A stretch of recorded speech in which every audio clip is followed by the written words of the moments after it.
قال رسول الله صلى الله عليه وسلم: عمرة في رمضان تقضي حجة معي. وقال رسول الله صلى الله عليه وسلم: العمرة إلى العمرة كفارة لما بينهما.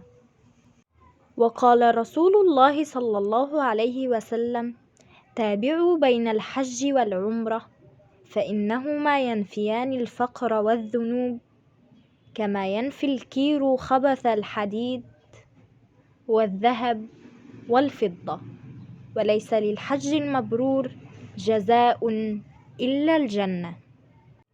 ومن أدلة العمرة من القرآن الكريم قول الله تعالى في سورة البقرة: وأتموا الحج والعمرة لله فإن أحصرتم فما استيسر من الهدي ولا تحلقوا رؤوسكم حتى يبلغ الهدي محله، فمن كان منكم مريضا أو به أذى من رأسه ففدية من صيام أو صدقة أو نسك، فإذا أمنتم فمن تمتع بالعمرة إلى الحج فما استيسر من الهدي، فمن لم يجد فصيام 3 أيام في الحج و7 إذا رجعتم، تلك 10 كاملة، ذلك لمن لم يكن أهله حاضر المسجد الحرام، واتقوا الله واعلموا أن الله شديد العقاب.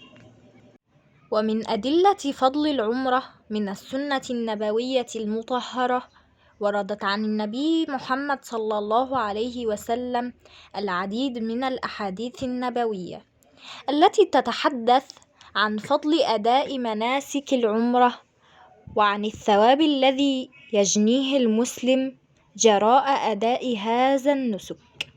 ومن أبرز الأحاديث ما رواه أبو هريرة عن النبي محمد صلى الله عليه وسلم أنه قال: العمرة إلى العمرة كفارة لما بينهما، والحج المبرور ليس له جزاء إلا الجنة.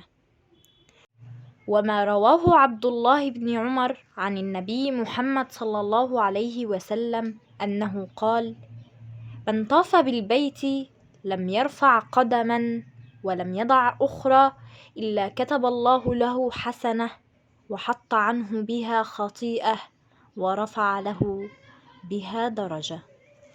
وقال رسول الله صلى الله عليه وسلم: عمرة في رمضان تعادل حجة.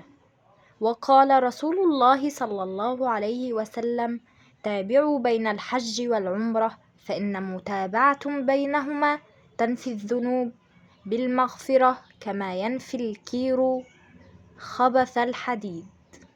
ومن علامات قبول العمرة ينبغي على الحاج والمعتمر أن يكون بعد رجوعه من الحج أو العمرة خيرا مما كان. أما إذا سافر بهيئة معينة ورجع بأسوأ من هذه الهيئة فكأن الحج لم يؤثر فيه شيئا، فإذا رجع أفضل مما كان وظهر التزامه وظهرت أعمال الخير عليه وتغيرت أخلاقه فهذا يدل على أن حجه كان حجا مقبولا. فإن من علامات القبول أن يتغير الإنسان عما كان عليه، فإذا كان قبل ذلك عاصيا صار الآن مطيعا لله عز وجل، وإذا كان قبل ذلك صاخبا فيه شراسة في خلقه رجع إنسانا هادئا طيبا ذا أخلاق حسنة. أيضا من علامات قبول العمل من العبد أن يزداد عمل الخير والبر والإحسان. في نهاية كلامي بتمنى منكم تدعوا لدودي إنها ترجع لنا بالسلامة وربنا يتقبل منها عمرتها، وما تنسوش تعملوا لنا لايك للفيديو وشير واشتراك في القناة وتفعيل جرس التنبيهات علشان يوصلكم كل جديد بننزله.